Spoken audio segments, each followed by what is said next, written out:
Hello guys and welcome to a brand new video. Today I'm here with JoJo's Bizarre Adventure Stone Ocean Part 3 episode number 10 reaction.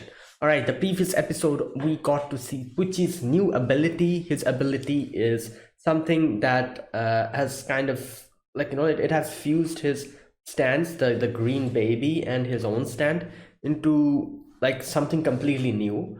And this stand is actually able to control gravity, or that's how it looked like. I'm guessing we're going to get like a proper elaboration of what his stand does in this episode, maybe the upcoming episodes. Let's see. I'm sure we'll get a proper like an explanation here today. However, it looks like it actually controls gravity of stuff. Whenever you go towards, so like for example, Jolene, when Jolene got close to that thing, her hands completely just getting like squashed and like completely obliterated, like high density gravity or whatever. I'm guessing it's something like that. So yeah, that's how we saw what was going on. Hermes got kind of involved in the whole situation, and she's missing now.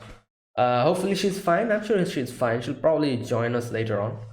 And yeah, we are confronting Pucci directly, or at least his stand directly. Pucci is still inside that place. So yeah, this will be a crazy fight. I don't know how they're going to defeat this thing, because it can literally bend gravity whichever person it comes close to. So yeah, I feel like Jolene's ability, her thread, might actually be quite advantageous here, because she can use long range attack like this. If she doesn't get close to the stand, maybe it'll help her not get, like, not get affected by the stand power. Anyways, let's see what happens in this episode number 10. Let us begin. I'll be putting the subtitles in the timer here. Sync it to whichever is your preference, and let's get started. Okay, here's the countdown. 3, 2, 1, go.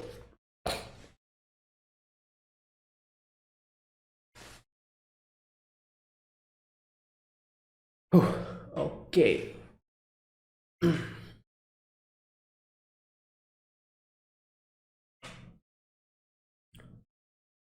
Oh yeah, we saw that power previously.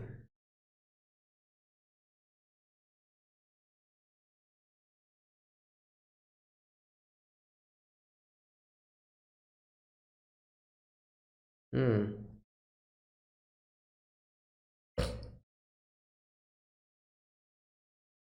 Carries hope. Oh, for him, hope is Dio, obviously. Hmm. Kono power.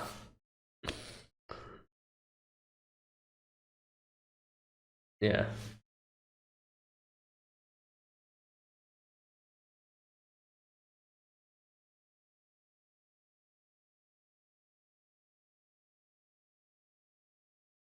Yep.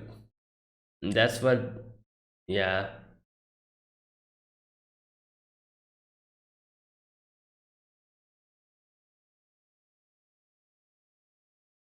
Damn.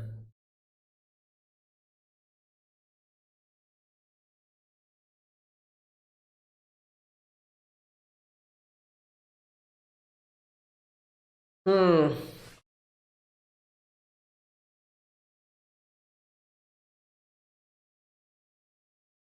Yeah, and this is where she gets smacked in the head. Yep.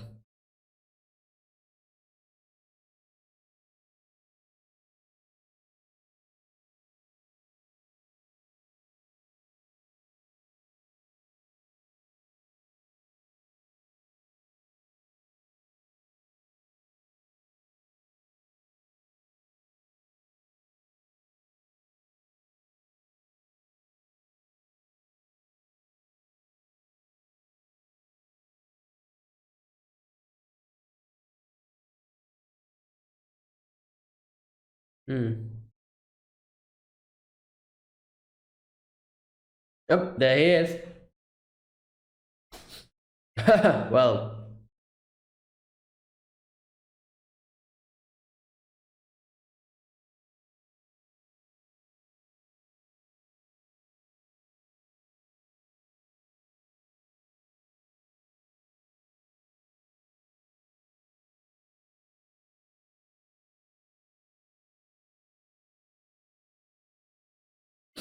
Okay.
Oh boy. Oh yeah, this. Oh my god, this. Oh.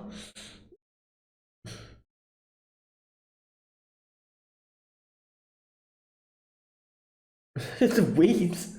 His face is creepy. Oh my god.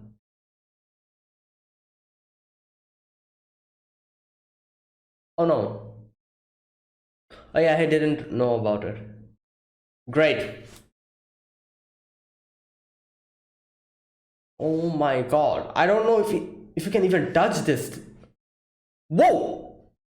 Because it controls gravity, that's why?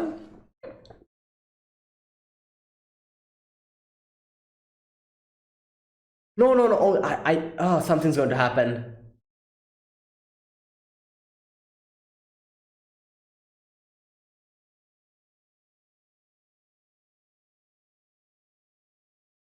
What the? What? Hey, what is happening? Oh my god.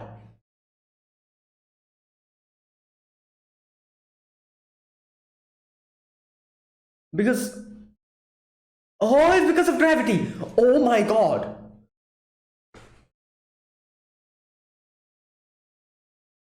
So it's so high gravity. Ah. Yeah, it's like it's like pulling it down so hard that it's like getting, yeah. Ugh. Alters gravity and change its direction. Inside out. Okay. Huh.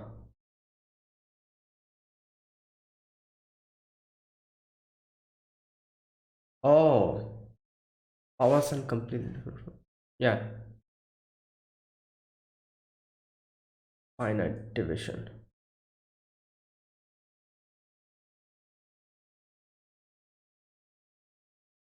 Damn. Oh god. He cannot even get hit by him. So what happens if we hit him?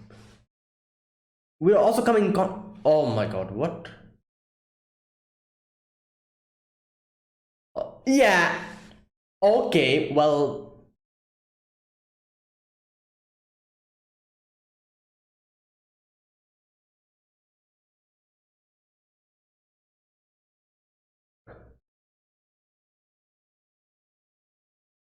Oh, maybe because her body's made of threads. Is it? Oh, okay, okay. That's a simple plan, I guess. Nice. Okay. So 2 times. Wow. Nice. Well, okay, okay.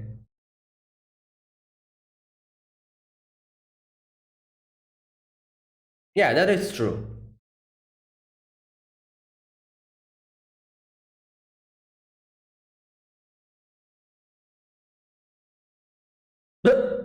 He's like, what? Yeah, yeah, yeah.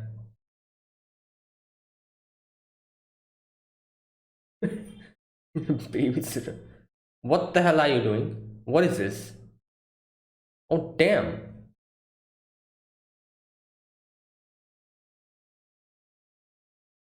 Uh, ooh! Oh my god. Oh! Oh, but it missed. Yeah.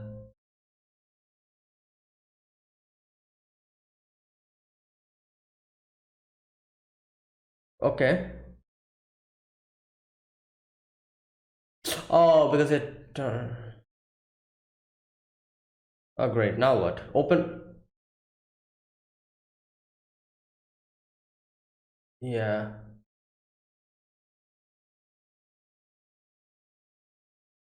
Too accurate.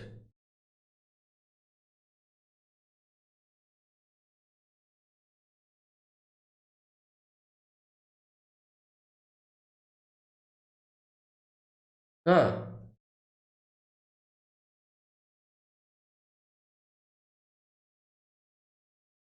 Remote control type. Okay. Yeah.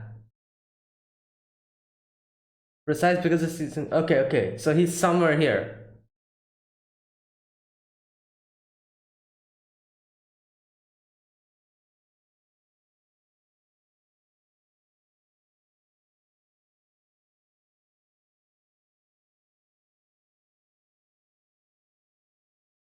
Oh, okay. Oh my god. Yeah.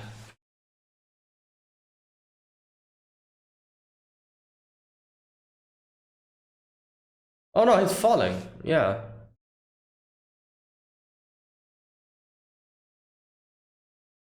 Oh!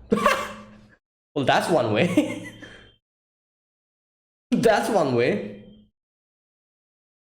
Come on, quick, climb up or something. I don't know.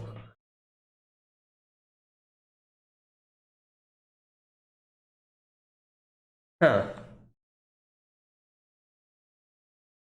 True.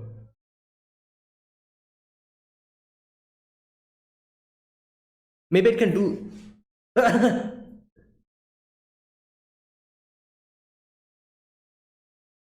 Well, obviously. Yeah, it'll be a problem.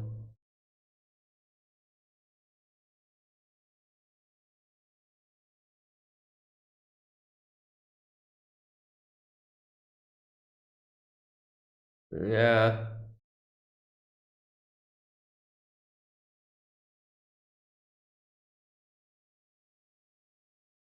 Close in and finish it off.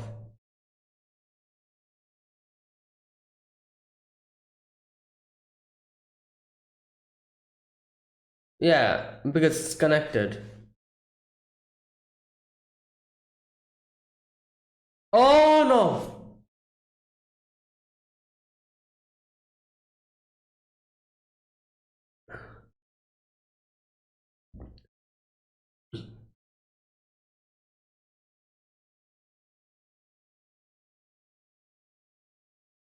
Hurry up and break. Oh no. Yeah, it's. But if you just cut it down or something, but it'll. No, but it'll hurt Jolene, I guess. If. But I guess. Uh, this is the police. That's the army.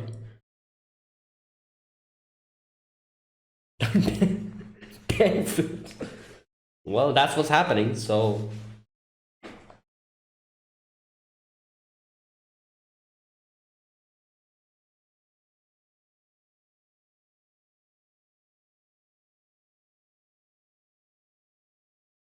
Oh boy.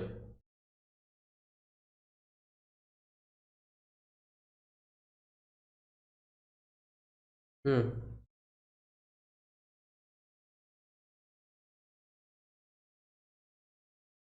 A hammer fell.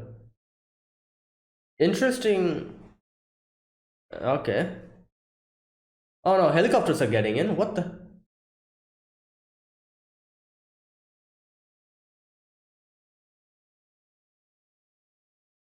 Oh no, something's going to happen. Yep, there you go. Like I was like, they're going through the sky. So wouldn't that have... Okay.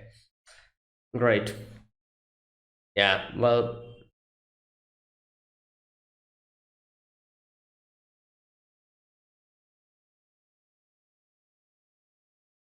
great.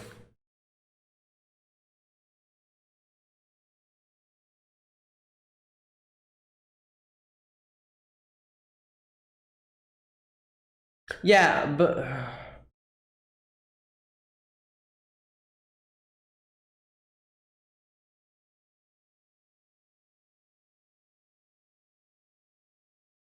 her leg is... Okay, there you go.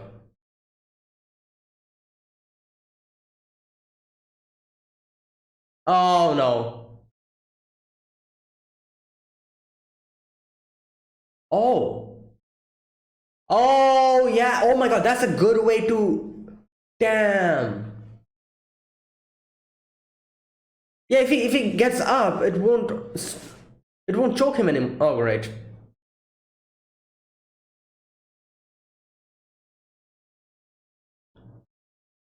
Great. Yeah, and now there's no point in actually keeping hold of it now. He stood up now. Like just leave. Oh. Yeah, he changed the trajectory or whatever you call it.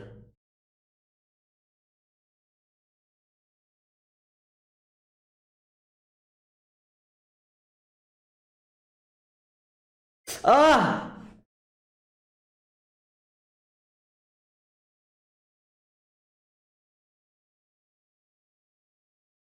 Yeah, come on, hit him.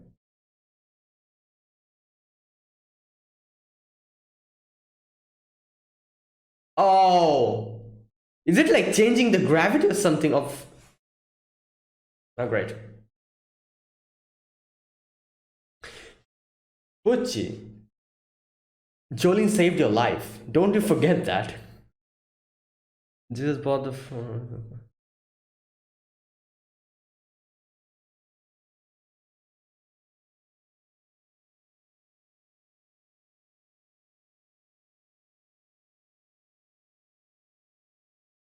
Joestar's bloodline. Where was he? Where was he hiding?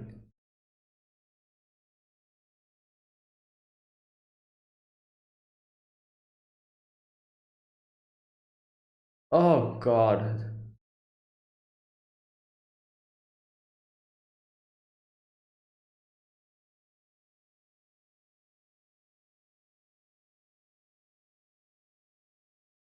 What the... What?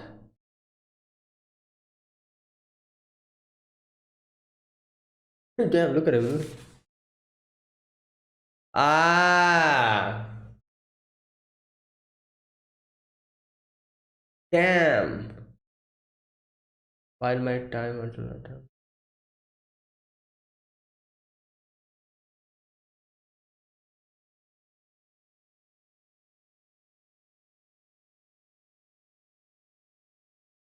He's still trying to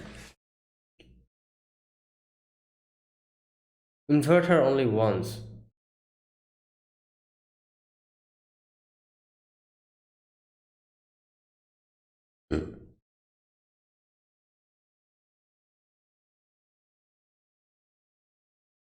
Uh, uh, no, like Jolene can change her. Can't she do that? We've seen her do that before as well. Change the strings, the threads, and like, to save herself, change the positions of her. Oh, okay, never mind. Ah! Oh my god. Well, yeah, her body's turning.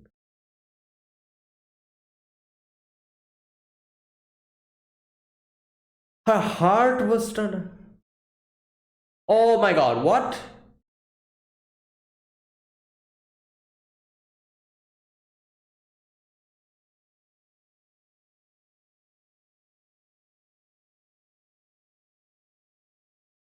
Ah, what the hell? Now what?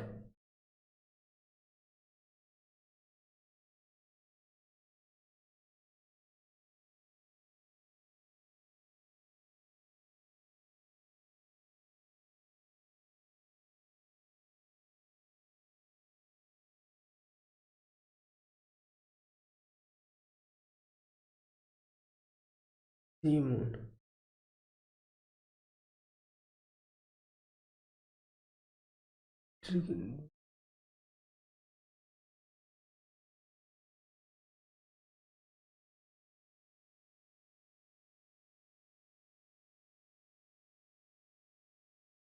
Happiness of all human.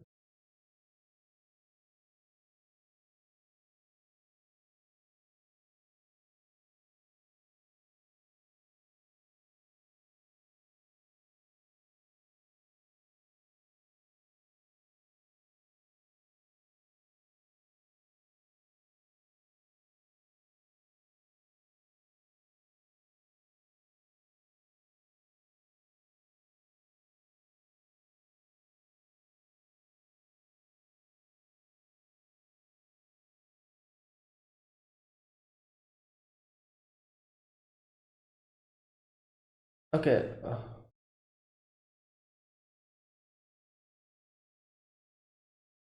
that a phone? Phone?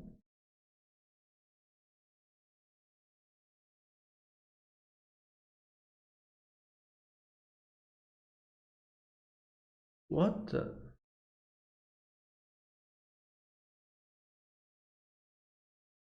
Wait, is this Jotaro? Jotaro?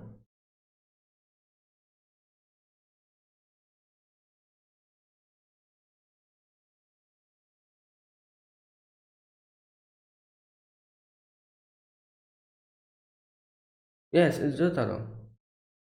Protect him.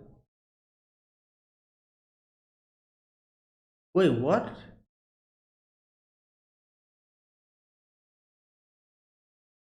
How does he know about all of this?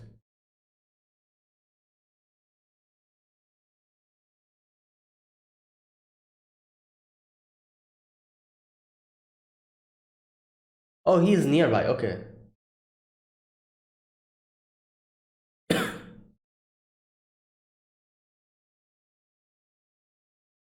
What?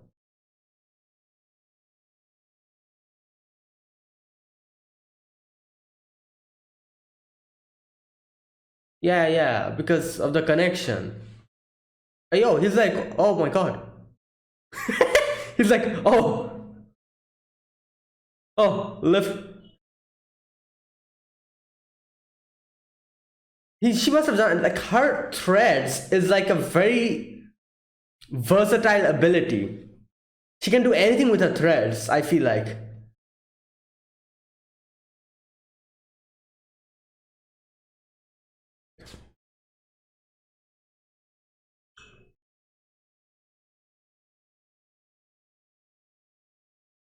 Swimming in.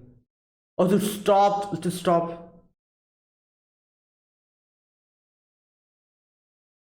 Okay, that's not a good plan. But I guess it's the best plan to stall. Wait, a plane? Is this like.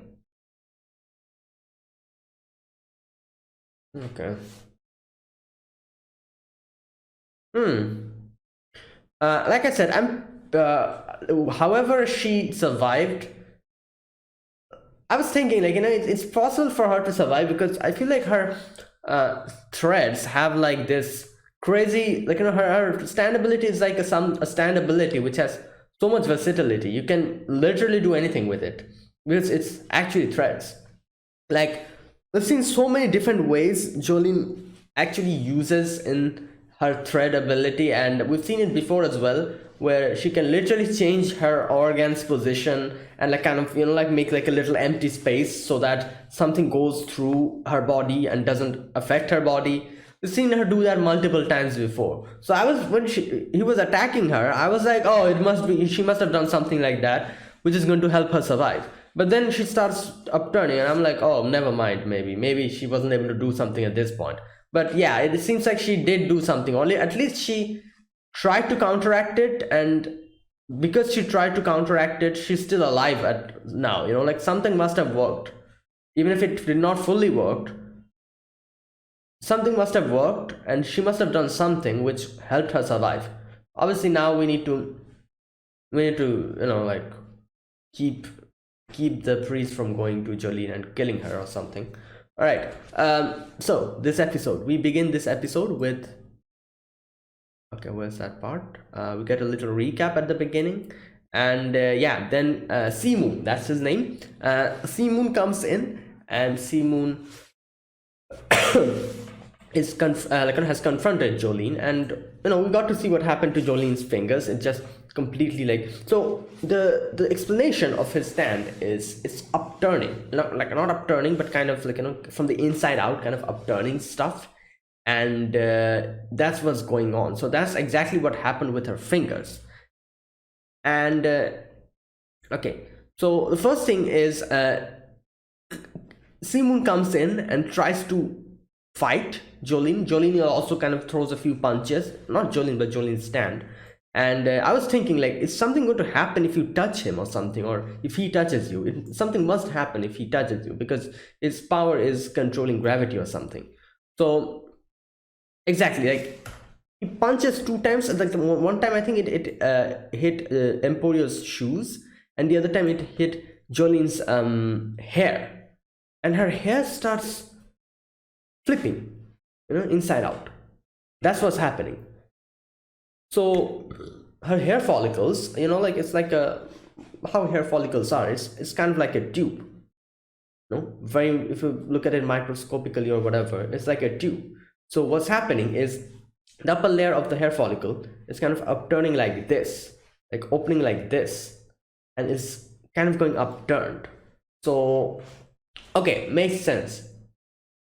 Like what's happening, it kind of makes sense. Like, why did her fingers go completely down? It probably just flipped up, like a kind of upturned. Like, I still cannot imagine what's exactly happening, you know, because it's kind of a bizarre phenomenon. Like, imagine your body parts getting flipped inside out, like, you know, like, I don't have any type of like, you know, like, I can kind of understand what's happening, but I cannot visualize it. So it's something like that is happening, and we get to see with the hair follicle what exactly is happening. It's kind of like this, like, you know, opening, like a kind of tearing apart and kind of opening, and then inside part of it is coming outside, while the outside part is kind of getting inside. Like, it's like literally just flipping, and from the inside out, and that's what's happening. And that's similar thing is probably happening to her fingers as well, and that is why, you know, like, we see her fingers kind of starts getting, like, you know, kind of decayed, it seems like, and then some weird, like, you know, like, oh, that was disgusting. Some weird like, you know, like, the flesh part, it comes out, and it's like kind of moving like a like flipping. It's flipping inside out. That's why the flesh part of the body is coming out, while the skin is just getting inside or something. It's looking like that. And okay, now here they kind of give a little explanation. Okay, Emperor is like, we need to stay away from their attacks. It must be gravity. Think of the events leading up until now. The stand ability must have related to gravity. Okay, here they explain it a little bit. All matters, including the earth and apples, are affected by gravity. Okay, gravity attracts matter towards the center of the mass. That's the cosmic law. Now, yeah, obviously the earth is attracting towards the inside. That's why we are still you know, like, we have gravity. When we drop something, it falls down. Now, here's one thing, like, we need to think about here, is that it's not only the earth, you know, everything has a gravity, which is true. As far as I know, correct me if I'm wrong, everything, even the smallest thing, has a gravity. But the fact is, like here as we see, an apple also has a gravity. But why does that apple not attract something towards itself? Because its mass is extremely negligible compared to the earth. When a mass, as far as I know, like I said, if I'm wrong about something, please correct me, because I've learned about this a long time ago. Maybe I'm mistaken something. I'm maybe mixing up stuff. Everything has a gravity. Why does we only feel Earth's gravity? Because Earth is huge and it has a lot of mass. I think the more the mass of a certain thing is, the more it will have the gravitational pull. So compared to the Earth's mass, obviously an apple is negligible. Not only an apple, anything in this world, a car, a bus, a house, compared to the Earth's mass, everything is negligible. So obviously these things, even though they should contain gravity of themselves, we don't get attracted to an apple because of its mass is so negligible that it does not have like a proper attraction force or a gravitational force. So that is why, but that does not mean that it doesn't have a gravitational pull. It does have a pull, but it's very negligible.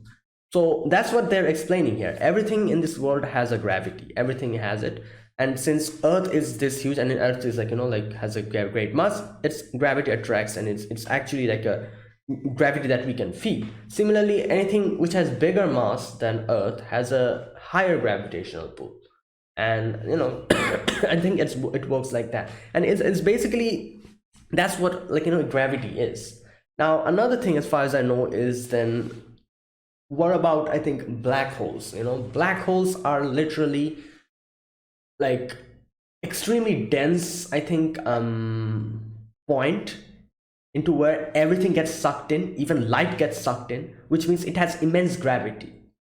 As far as I know, black holes have the highest mass. Like black hole forms, as far as I can remember, whenever this, I think the whenever a planet starts shrinking, but the mass remains the same, so it literally becomes a point, but that one point has immense mass, and because of that, it gets that amount of, it turns into a black hole, and it like sucks everything inside. You know what, let me check. How does black holes form? Primordial black holes are thought to have formed in early universe. There you go.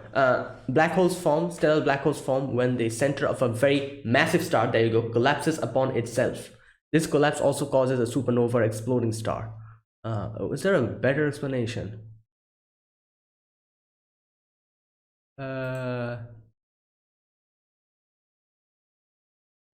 I don't see a better. It's like using.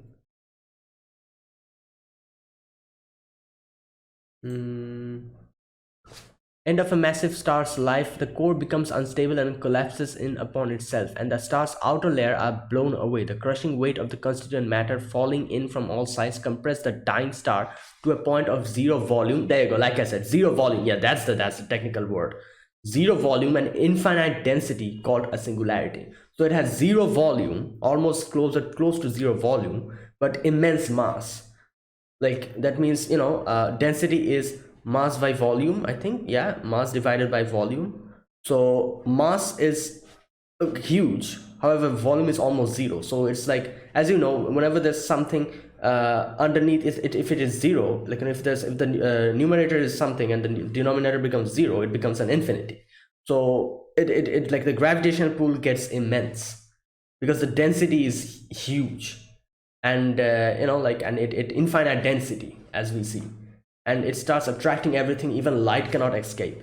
So that is, I guess, the theory between of black holes, and that is what they're explaining here. They're not explaining black holes here, but they're kind of talking about how everything has gravity, and most of the time we forget that everything in this world has gravity because it's negligible. Even an apple, even anything in this world has a gravity. Like a small ball has a gravity, but we cannot feel it because it's very negligible, and most of the time we forget about it. So they're saying this stand ability alters gravity and changes its direction. So every body has a gravity. So this ability is actually altering the gravity and changes the direction. So it's not going inside, but it's going outside now. And that is why I'm guessing everything's getting inside out, kind of. from the inside out, it's getting upturned. Okay. Anything that touches its fist turns inside out. Makes sense. Like I said, instead of going inside, the gravity is coming outside. So everything kind of just flips. Makes sense. Kind of, I guess. I don't know its range, but it makes everything fall sideways. So that's how the weak gravity at Cape Canaveral affected and evolved the priest stand. Okay.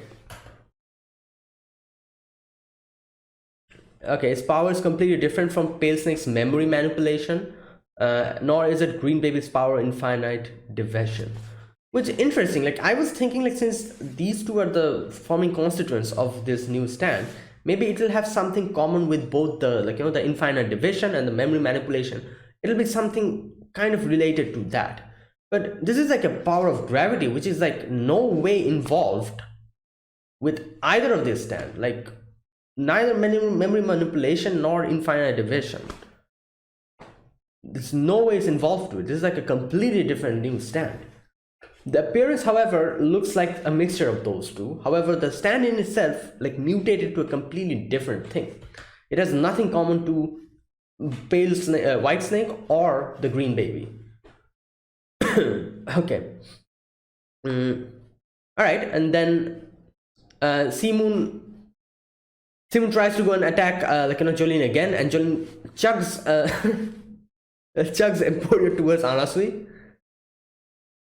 And all right, so okay, he's attacking. Jolene is dodging, and Jolene kicks him. He takes a hit, but then it hits back in the leg, and the leg is inverting. I'm thinking here, like, how can you get out of this situation? If someone's leg gets upturned and your hand gets upturned like that, what are you going to do here? What is the, you can say, countermeasure against this? I was trying to think and nothing was coming in my head. But then Jolene, like, in a matter of seconds, comes up with a plan which actually makes sense. She says, okay, where's that part where she tells us what to do in this situation? Just a minute. Okay, here we go. She says, don't panic, Emporio. You can relax. If everything it touches turns inside out, then I'll let it hit me again to revert my body back right side out. And I'm like, oh yeah, that actually makes sense. True. Up until that point, I was thinking, like, how do you counteract this? Your body is literally flipping out inside out. So what do you do? If it gets your hand will be useless. If it gets your leg will be useless. So what are you going to do here? And Johnny is like, yep, just get hit by it again. So if something flips inside out, if you get hit again, it'll just flip back in. And I'm like, oh yeah, that makes sense. It's such a simple countermeasure, and obviously it doesn't come to mind at that point because of the whole scenario. And I'm like, oh yeah, it is true. Like, yeah, it flips inside out. So if it flips inside out again, then it's just going to come back to its original position. And yeah, and obviously you are going to sustain a little bit damage, especially because your muscles will break, like blood will come out, those things will be there. But what Jolene does is, obviously she has the best stand to counteract that. She has threads in her body, so she can stitch up her body pretty easily and stop the blood from flowing.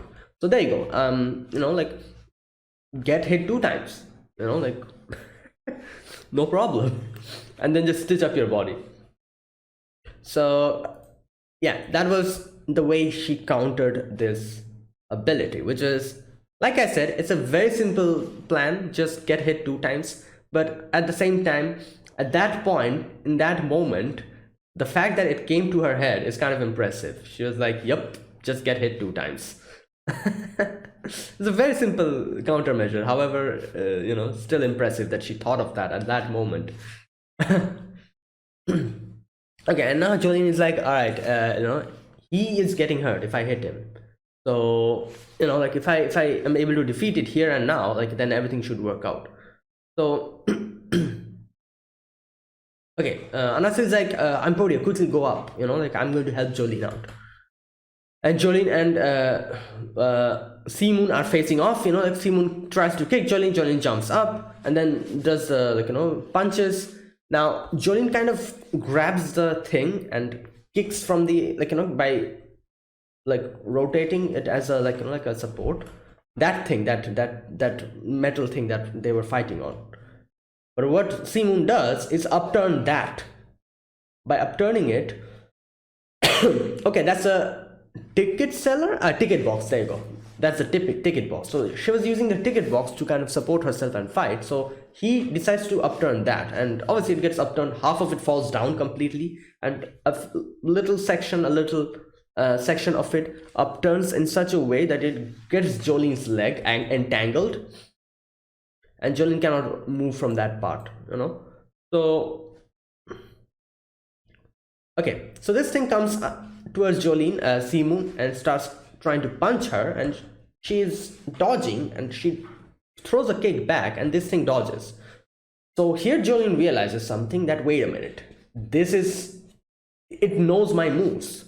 He says, judging by the powers, I thought it was an auto tracking stand, which is something that I also kind of thought. I was like, oh, it's maybe like an auto, because it's actually working on its own, remotely, completely remotely, and we don't even know where Pucci is. So yeah, there was a possibility there was like an auto tracking stand, but turns out it is not an auto tracking stand. The attacks are too accurate. It knows that my hands and legs are useless, so it's no longer targeting my arms and legs. Yeah, it's now aiming for my vitals, like my head and my chest. The only places that would be fatal. It dodged my kicks like machine-like precision. It's a remote control type. So that means Pucci is somewhere here, looking at us, tracking everything. And that is why he's able to dodge everything. He's able to take correct decisions as to where to attack. Hands and legs are useless now, so he's not targeting the hands and legs, something like that. So easy deduction. So Pucci is somewhere here. So here we get to see Anasui try to get try to attack Si-moon. However, Si-moon uses those styles to whack him in the face. He almost falls down, but Jolene uses her threads to grab. Now this part was really interesting. I couldn't imagine that Jolene would do something like that. What she does is she throws her thread towards, wait a minute, what is that part?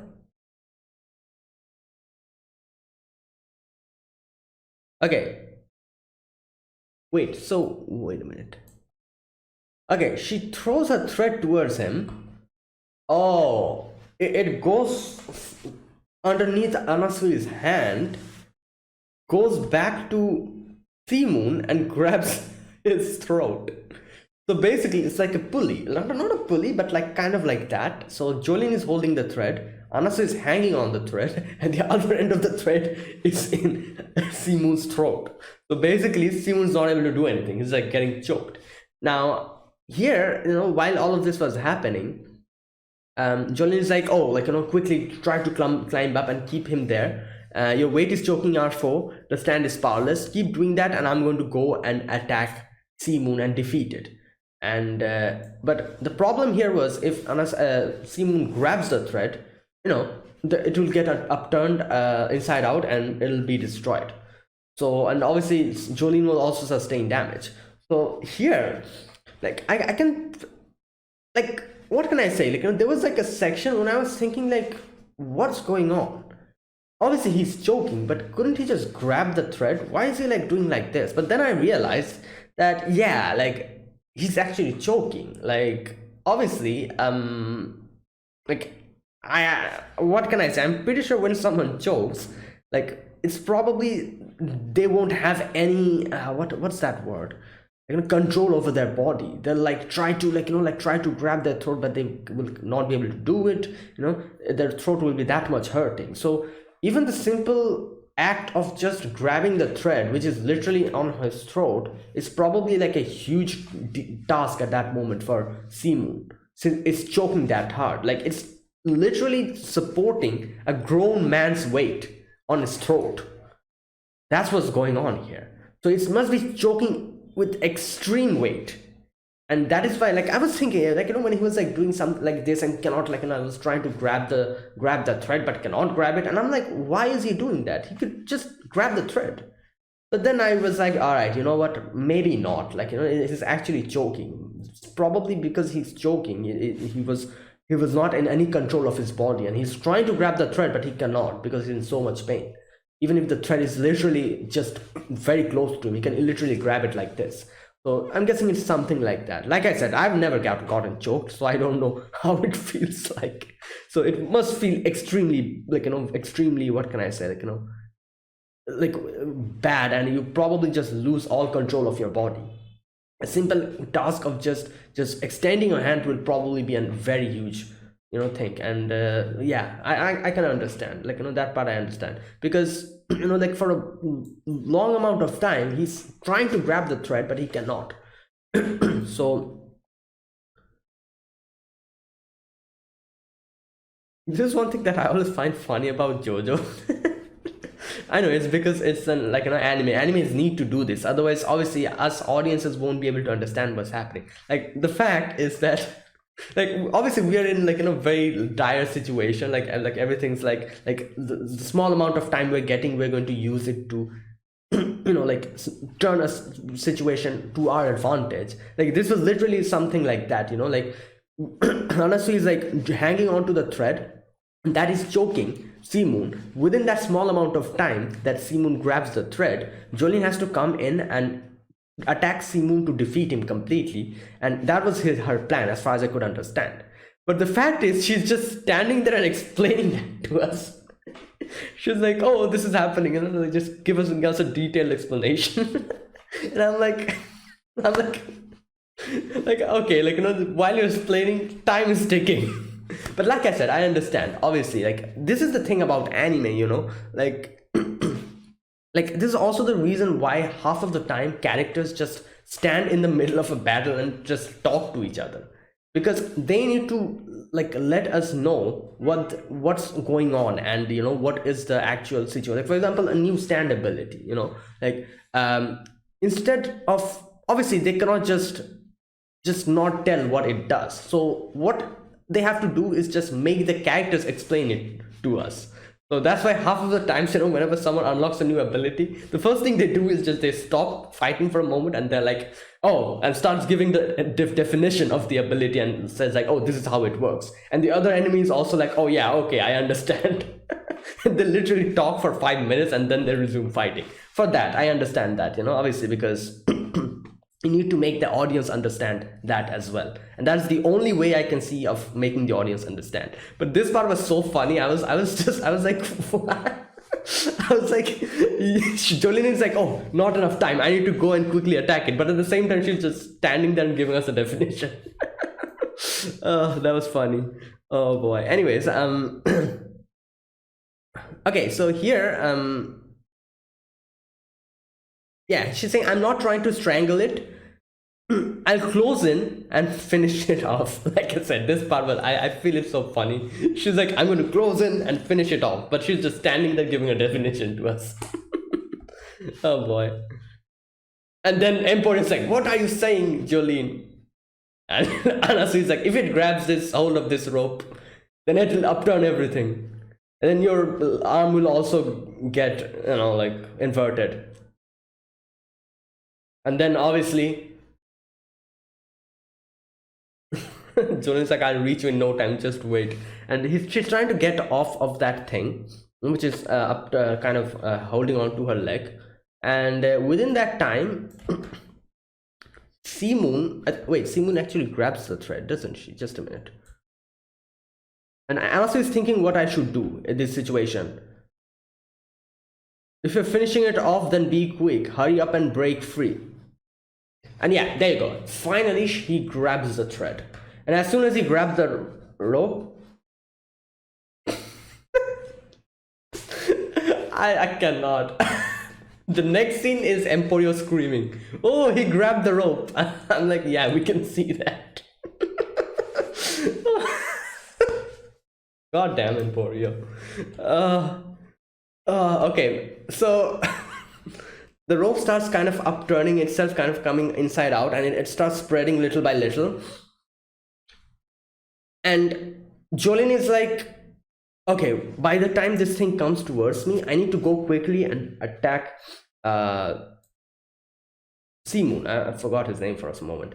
I need to attack Seamoon, and obviously her leg is kind of, like attached to the thing, so she needs to get out of that first. While all of this was happening, we get a little bit of a glimpse of some military people. They are like, oh, we cannot get in. Whenever we're trying to get in, our tanks are getting flipped completely.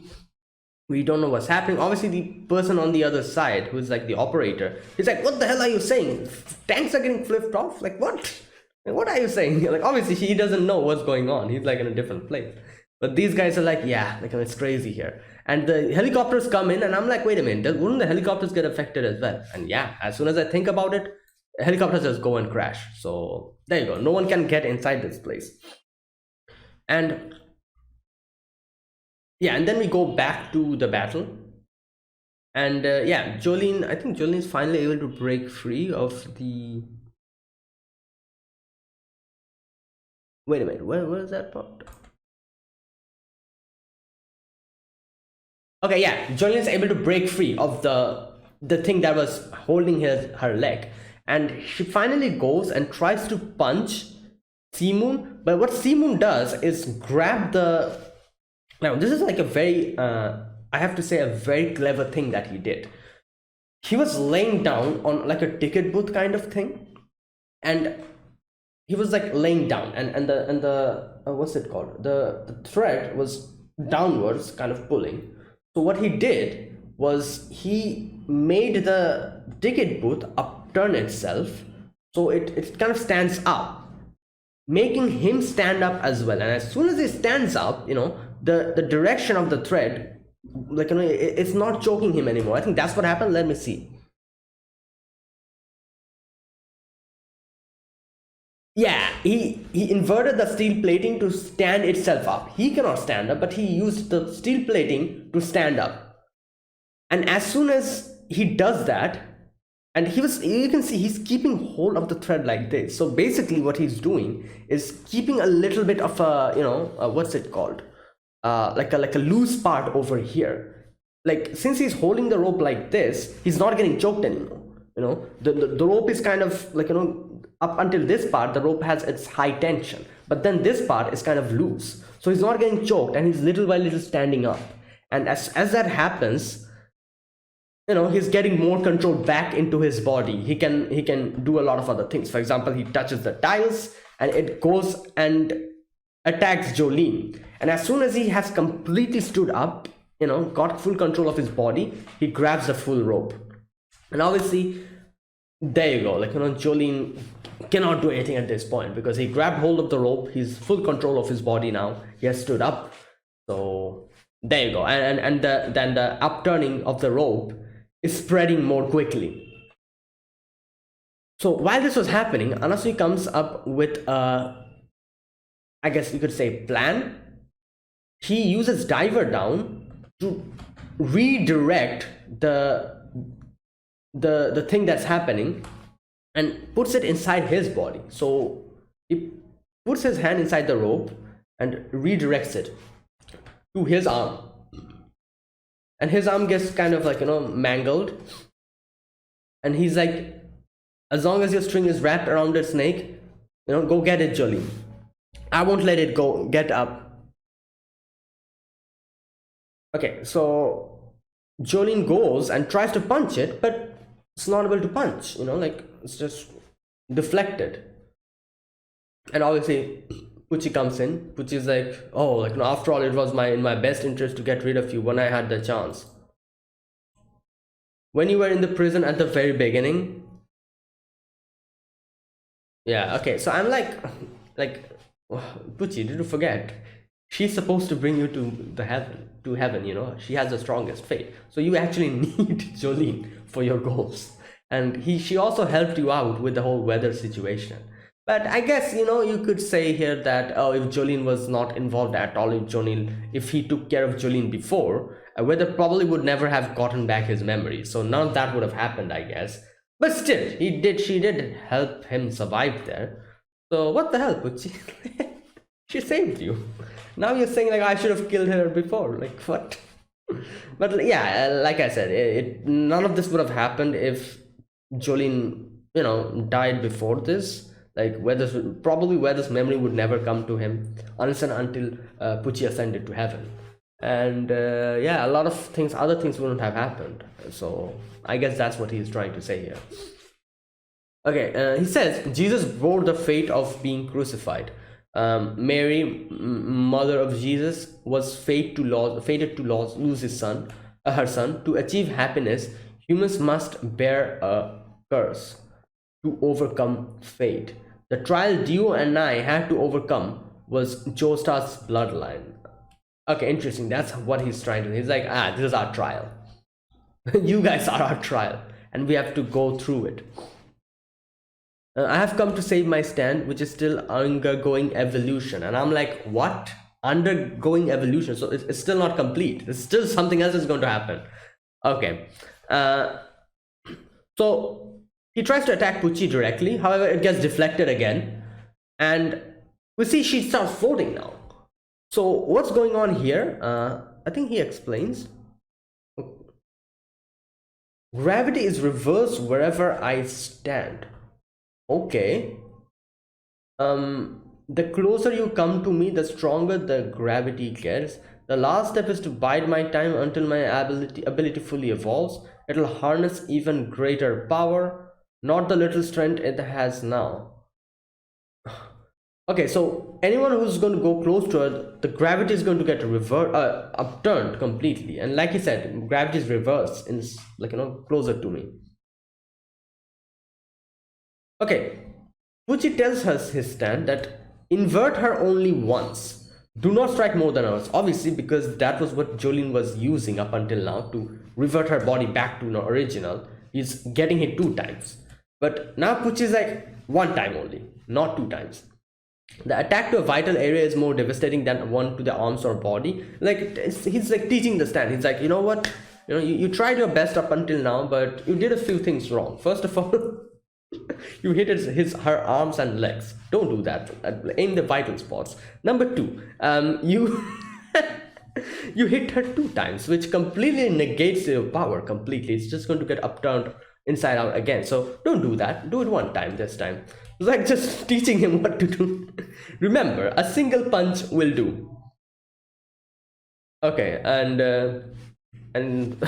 Simon's like, all right, sure, I'll do what you say, and gets up, punches her in the heart, I think.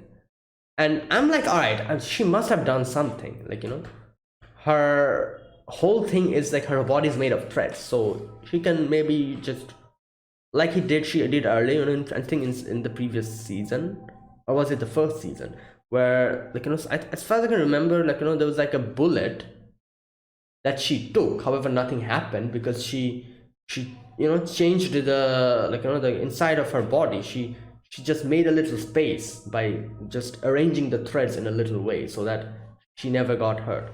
Or was it a bullet, or was it something else? I don't remember exactly, but she did that before. So I was thinking maybe she can do something like that, because like I said, her stand ability is very versatile.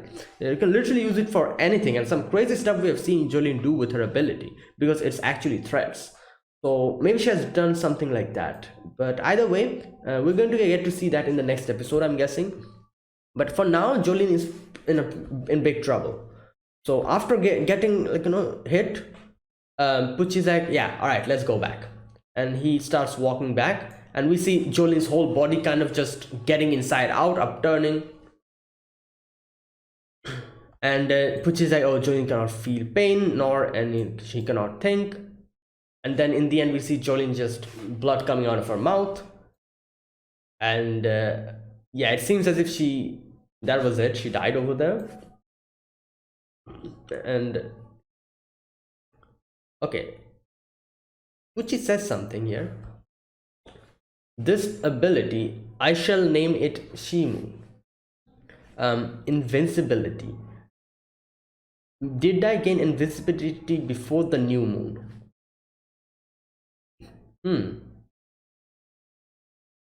So yeah, obviously the new moon is still not here. So he's like little by little changing. Even if the new moon is not here, his body is showing changes little by little. It's like a gradual process. Um, he says, however, my ultimate goal does not lie in simply achieving strength. Now, here we go. Here we get to see his actual goal, what he's saying here. And this is something that I told in one of the previous episodes. I was like, his goal is probably like, something, as we can see from it, as we can deduce from it, something different. He's not doing this for power. He's doing this for like an answer. And that answer is something that every man probably must have thought at least once in their life. Where do they come from? Why are they here? Why do people meet? These type of questions, like like philosophical, this type of questions. And he wants those answers, and wants to see, and this is something that is going to change the whole world. It's not only for him. He's not doing for like unlimited power or something like that. He's doing something like which has like something that is going to affect everyone. I shall remind myself that my pursuit is the happiness of all human beings. He's saying here, my pursuit is of the happiness of all human beings. And then the next thing he says is, Jolene Cujo is no more than a casualty. And then he says, just like Weather and the prisoners whose lives were sacrificed to successfully achieve a goal, trial and sacrifice is inevitable. So that's what he's saying. He's like, yeah, I'm doing this for everyone's betterment. But at the same time, if this process requires some sacrifice, I'm willing to do it. So he's someone who's ready to dirty his hands for something like grand. Like, that's how I can explain this.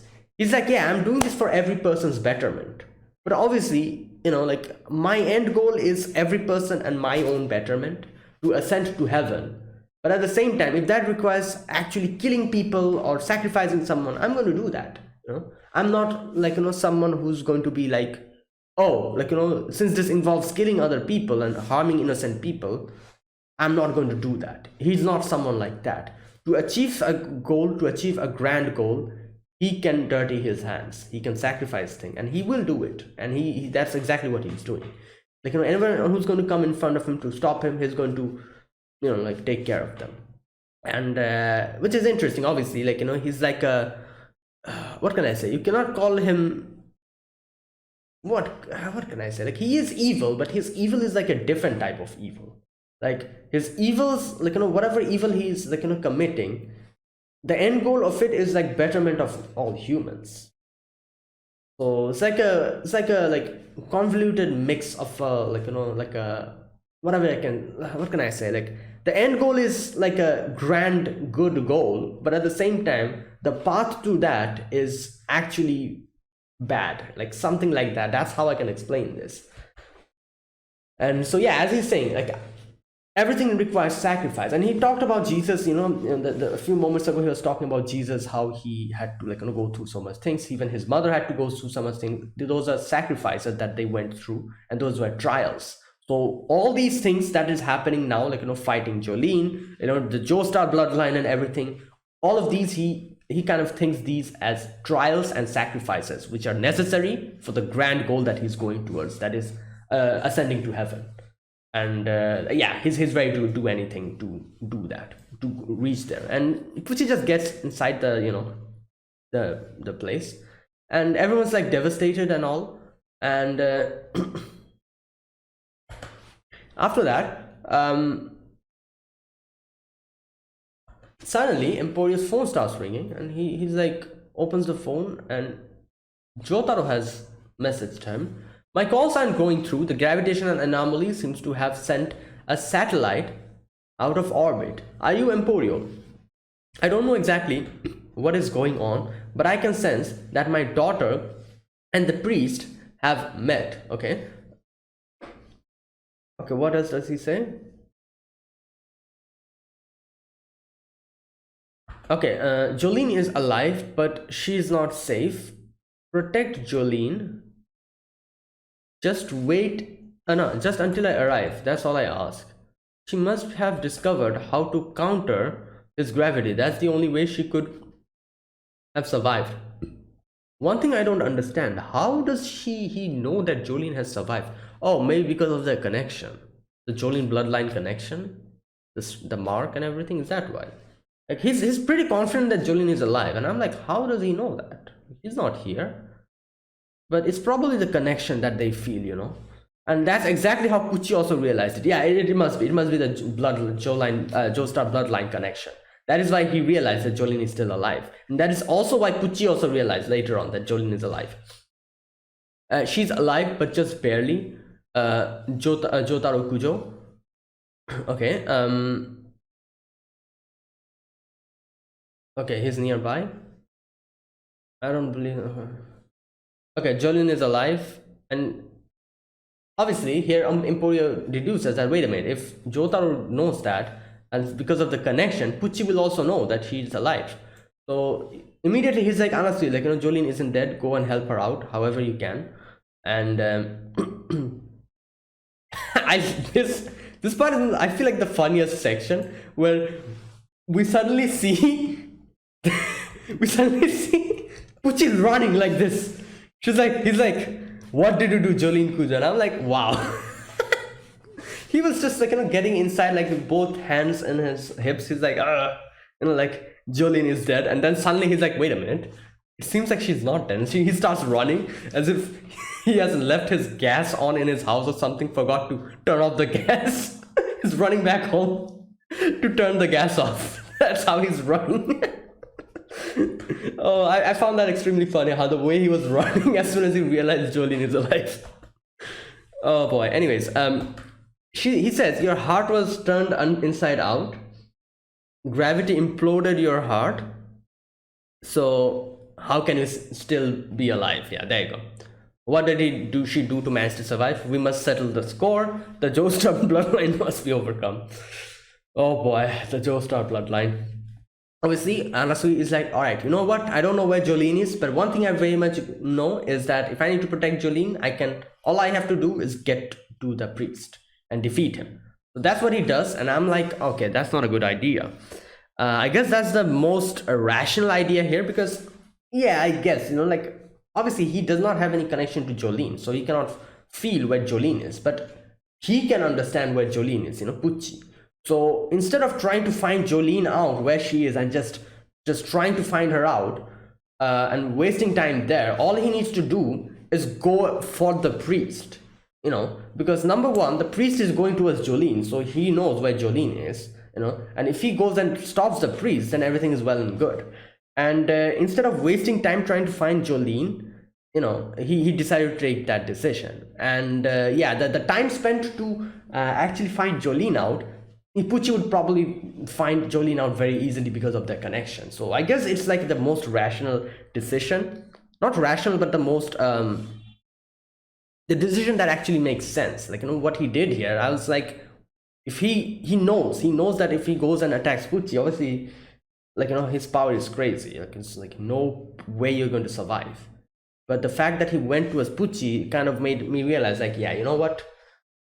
Like, instead of trying to find Jolene, the best thing here to do is try to stop Pucci. And it's a reckless plan. However, it's the only plan that I see working in this situation, to stall Jolene unless and until Jotaro comes in. Okay, then, now this part I actually don't understand what happened here. There's a plane. That's a plane, isn't it? It is like on the ground. And they kind of zoom in on that plane, and that's it. So what is that plane? Is that plane where is that how Jotaro has come in or something? Like, maybe Jotaro, it must be, Jotaro must have been in this plane, and like he said, he's really close nearby. And as soon as he entered this space, the upturned gravity probably made the plane crash, and that's how Jotaro messaged, you know, like, Emporio and said that I'm nearby. However, I'm still not there, so unless and until I reach there, help Jolene out. She's still alive, I can feel it. And it must be something like that. So if this is actually Jotaro's plane, again, another plane crash. Even though this is Pucci's fault because of his gravity thing, still, if this is actually the plane where Jotaro came in, great, the plane the plane crash, another plane crash they went through. No, they cannot get out of this whole plane, like, crash thing. Like, every plane that they get on, some way or the other crashes. But I don't know if I'm just assuming that this is the plane that Jotaro came in. I'm not exactly sure. The next episode will tell us probably. Anyways, there you go. Crazy newsstand that Pucci got, and yeah, it seems Jolene is in a big pinch. Let's see how she actually survived. Next episode will probably tell us. Either way, that is it. That's episode number. Wait, episode number 10. Yeah, episode number 10 of JoJo's Bizarre Adventure Stone Ocean Part 3. If you guys enjoyed this video, be sure to press the like button and subscribe. If you're new to the channel or you haven't subscribed, comment down below anything you want to say, anything you want to let me know, and I'll check them out. And yeah, that is it, guys. Thank you for watching. And oh, I have a Discord server. If you want to talk about anime and stuff there, I'll link it down in the description box, the link to the server. And yeah, you can join, and there's a few people there. You can talk about anime over there. And yeah, see you guys in the next video. I'll be back with another episode within 1 or 2 days, just like how I'm doing. I'm kind of like, like 2-3 days gap I'm giving and then making another video. So I'm probably going to do that, so 4 more episodes are left. I think it's up until episode 14. So yeah, see you guys in the next episode. Until then, goodbye and have a nice day.